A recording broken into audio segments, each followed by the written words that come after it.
A legit nightmare is transpiring for the Straw Hats right now in chapter 1144. If you don't want to be spoiled on this chapter, then do not watch further. We start the chapter with Frankie and Ripley, and Frankie is absolutely shocked looking at something.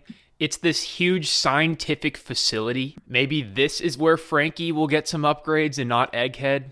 But Lilith and Bonnie are already here and they're greeting Frankie. I guess they got lost and they wound up there. But Ripley says it's good that Frankie and her found them because there was a horn that went off earlier, so the woods might not be safe. Lilith goes on to say that she estimates this facility is over 3,000 years old, which is a crazy lore drop. The furthest back of history that we have gotten in One Piece is 900 years. We had no idea it spanned 3,000 years back. And Ripley says there's no way to really refute the claim that this facility is 3,000 years old.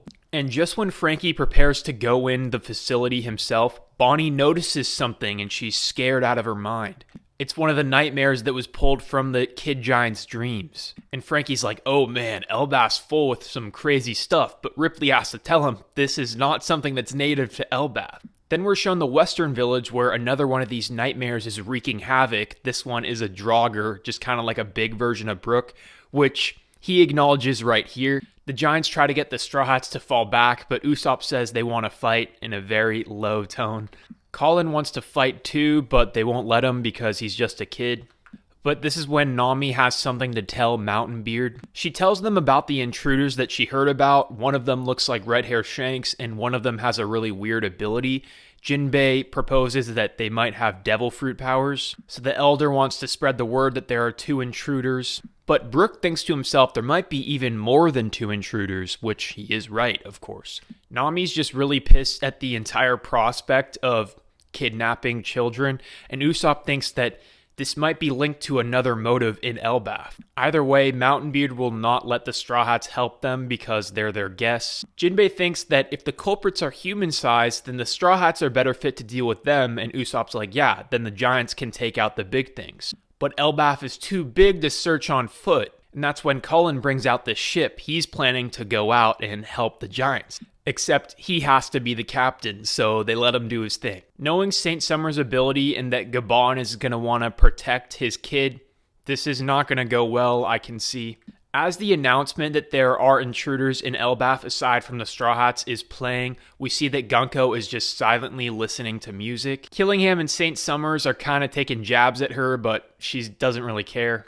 They ask what's her favorite song, and she says New World. She's clearly listening to Brook, which is a pretty cool tidbit. Summers continues to take some jabs at her, but then they direct their attention to Saul. Saul is trying to block the kids from going any further. He can tell that they're heading straight for the flames, so he's trying to just block them from doing so. But then, of course, that was way too simple of a solution because all the kids get bunched up and they start hurting each other. So Saul feels very hopeless in this panel. He doesn't know what to do.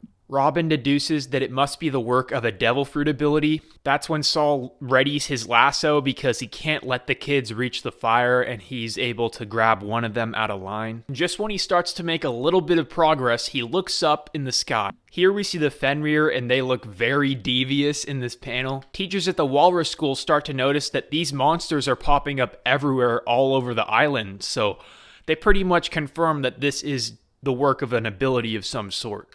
They were finally able to take down the Draugr, but it seems a lot of work went into that. But as soon as that happens, another nightmare blasts upon them with this lightning breath.